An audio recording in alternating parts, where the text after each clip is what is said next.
quand on regarde après véritablement ce que ça implique, bah, tout de suite, ça fait du désenchantement. Même si beaucoup d'argent est déployé, ça sera quand même rentable. Si c'est pour le sport, c'est une bonne chose, pour montrer aux gens et leur donner envie. Dans l'entreprise, ça se passe pas comme ça. Il faut vraiment, le monde de l'entreprise, il faut trouver une vraie solution. Vous l'appliquez, vous voyez si elle marche ou pas, etc. Bon, le sport, c'est pareil. Votre chronomètre, vous pouvez changer le nom, mais le chronomètre, c'est quand même, il vous donne un temps et vous avez gagné ou vous avez perdu. Moi, je trouve que les jeunes d'aujourd'hui sont beaucoup plus influencés par les sportifs que les hommes politiques, parce qu'au jour d'aujourd'hui, les jeunes, ils regardent pas la politique, ils sont pas intéressés par la politique, ils sont plus intéressés par les sportifs, etc. Donc moi, pour moi, ils ont plus d'influence sur les sportifs que les hommes politiques. Étant jeune, on est baigné dans le sport et pas dans la politique. Donc c'est pour ça que... Enfin voilà. Moi, je fais le lien par rapport à mon métier. Je suis formateur à l'école de la deuxième chance. Donc la notion de groupe, de collectif est importante. Parce que c'est un parcours qui est individualisé. Chaque être est différent. Il est là pour une raison différente. Il construit un projet différent. Tout cela au sein d'un groupe, d'un collectif. Ils avancent ensemble, ils construisent ensemble, ils se construisent ensemble. L'apport des autres est important dans la construction et dans ce quotidien. C'est vraiment cette capacité à faire ensemble et surtout à se dépasser ensemble, à s'entraider, à se soutenir dans les moments plus compliqués. Puisque comme pour un sportif, la recherche d'emploi, la construction d'un projet, il y a des moments où tout va bien, d'autres où ça va moins bien, il faut apprendre à rebondir. Le sport et l'entreprise, je pense, restent aujourd'hui quand même les éléments qui font réussir une société. Ouais. Il y a une partie de la population qui va bien, il ne faut pas se leurrer. Il y a une partie de la population qui va mal. Et ce n'est pas uniquement l'origine sociale, l'origine économique. C'est un état d'esprit. Donc, vous savez, la réussite, c'est un état d'esprit. C'est tout le sport dont normalement, ce qu'il doit présenter de mieux et offrir de mieux en termes d'émotion.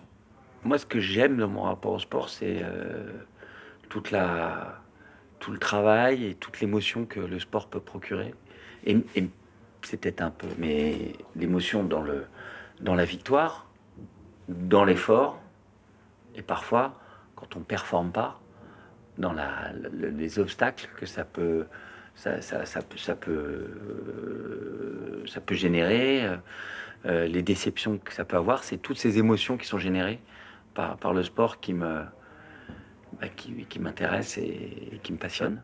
Un des credos que j'ai dans ma vie professionnelle et dans ma vie sportive, c'est l'obstacle et le chemin. Et on voit des trajectoires dans les JO qui sont assez exceptionnelles.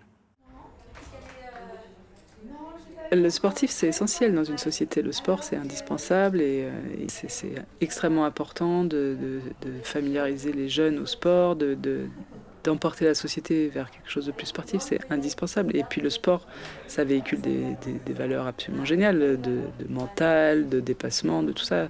Ça, on ne peut pas le nier. C'est que juste aujourd'hui, ça a pris des proportions qui sont démesurées.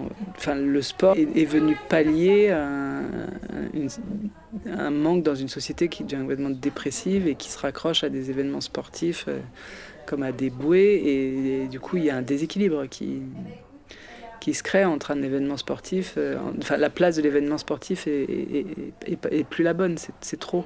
Il ne faut pas prêter plus de choses que ça au sport, c'est juste un grand événement qui va susciter de l'émotion, et l'émotion c'est important, c'est positif, mais c'est pas constructif. C'est de l'affichage, pour moi la France c'est l'Empire romain en totale décadence en ce moment, et donc c'est une vitrine qui veut cacher, et on fait de la propagande avec tout ce qui existe. Bon, c'est vrai que c'est très négatif, mais je n'ai rien de positif sur les Jeux Olympiques actuels dans mon esprit. Le côté propagande, ouais, est super important. Parce que moi, si je remonte dans mes souvenirs, les JO, c'est 1936, c'est l'utilisation par les nazis des JO, et c'est l'opposition justement des athlètes qui essayaient de contredire ça. Mais si je refouille un peu dans la mémoire, c'est Calgary, je sais plus quand, les Russes exclus, voilà, enfin bon, tous ces... Cette réappropriation géopolitique des JO, qui est évidente parce que une telle manifestation d'ampleur mondiale ne peut être que tordue dans son principe pour faire de l'expression politique, quoi. C'est pas l'idéal de Coubertin, je crois qu'il y a longtemps qu'il est dans une petite boîte et il est enterré, hein, donc c'est sûr.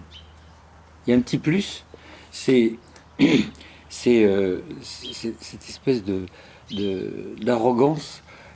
La petite touche en plus de la France en ce moment, on ajoute un petit coup d'arrogance à tout ce qui existait auparavant, et ça c'est encore ce qui rend les choses encore plus insupportables. Cette manière de vouloir faire des jeux sur tout le long de la scène et par voie de conséquence bloquer la nation sur le plan de la sécurité, bloquer la nation sur le plan de la circulation. C'est-à-dire, c'est très clair, on n'a pas les moyens de faire ça, mais il faut frimer un bon coup. Et ça, c'est ce qui est le plus gênant. Là, vous avez l'impression que c'est le bien, le sport, c'est le bien. Vous emmerdez pas le monde, vous gênez pas votre voisin vraiment, vous donnez de l'énergie positive, donnez de l'énergie positive aux autres, parce que vous leur donnez envie. Ça, c'est ce qu'il y a de plus beau. Les politiques, vous êtes là pour faire donner envie du meilleur, hein, pas du pire.